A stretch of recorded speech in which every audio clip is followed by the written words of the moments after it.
What's up, everybody? In this video, I want to talk to you about the types of things that might be contributing to your anger without you even realizing it. So stay tuned.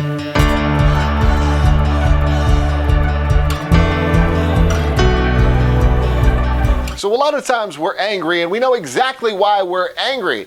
There was an event or something occurred and we see it, we say, listen, that's what made me so angry. But oftentimes, a lot of people are writing in and asking me, how do I deal with anger when I don't even know why I'm feeling so angry? And so there are some things you can check to see if whether or not they might be contributing to your anger. And probably the biggest thing is your environment. So let's start with what you're seeing. If you're watching things such as violent movies and playing violent video games, then what's happening is the part of your brain, that fight or flight response, is being activated constantly. And when your fight or flight response is activated constantly, you're going to be in a more heightened state and ready for anger. So yes, if you're watching violence, your brain is feeling angry because you kind of got to get yourself pumped up to be able to defend yourself at any moment. And that's fine if you really need to protect yourself, but if you are not in a dangerous situation, then at least be mindful of how watching violence can definitely impact your level of anger. And then once you take care of what you're watching, think about what you're listening to. If you're listening to music with really angry lyrics, then you have to understand that that's having an impact on your body and your brain, and it's impacting your level of anger. It's one thing to listen to angry music before you get yourself pumped up to go work out or something, but it's another thing to listen to it constantly throughout the day. I'm not saying it's wrong or bad to listen to it. I'm just saying to be mindful that if you are listening to angry music, it's likely impacting you more profoundly than you realize. Sometimes when things are occurring below our level of consciousness, we just flat out don't realize it, and we can't seem to make the link that they actually are linked. But watching violence, listening to violence, watching anger, listening to anger, it certainly gets us in a more angry state. So what can we do? If we understand that our environment is contributing to our anger, one of the best things we can do is become mindful of it so that we can choose to change it if we can change it. Now look, some people live in environments where you can't change the environment. It is what it is. I do a lot of work in prisons, and certainly inmates aren't able to say, hey, listen, I'd like to have a different environment.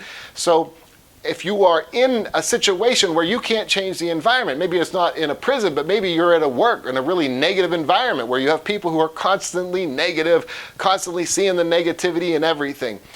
What you can do is use a really important line of defense in your own peace, which is your self-talk. In other words, what you're saying to yourself can protect your peace. If when you are witnessing angry things, you're able to drum up your own compassion, it can really transform how you're experiencing that environment. So if I have no control over the environment around me, what I do is really focus on my internal dialogue, what I'm telling myself. So if, for instance, I were to repeat to myself over and over again the phrase, loving kindness, loving kindness, loving kindness, the more I say that, imagine what it's doing to my body. Imagine the peace it's bringing me, regardless of the circumstances of wherever I am. When I encounter angry people, which I often do as an anger management specialist, I send them peace. I genuinely send them peace. I wish them peace, because all I can do is control my end. You're allowed to be as angry as you want to be. You're free to do that. But from my end, I want to experience peace. So I'm not going to get swept up in your anger just because you're angry, just because you're upset. Instead, I'm going to send compassion because I'm only in control of me. And for you, you're only in control of you. So regardless of the environment, regardless of what you experience, do your best to fill your mind with as much peaceful images, which is with as much peaceful thoughts, which with as much peace as possible. Because the more you can fill your mind with peace, the more peace you're going to experience.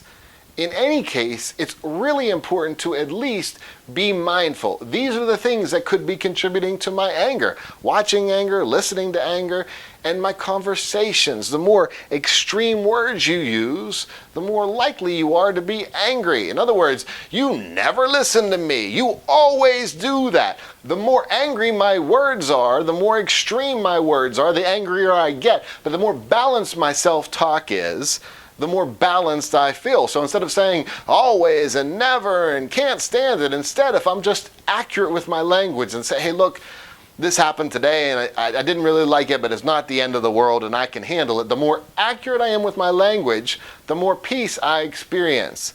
Look, this week, do your best to be mindful of how your environment is impacting you. And if you're in a position to change it to something more peaceful, then I definitely invite you to do that. If you're not, I want to invite you to take control of your own internal dialogue. More than anything, as always, I wish you much peace.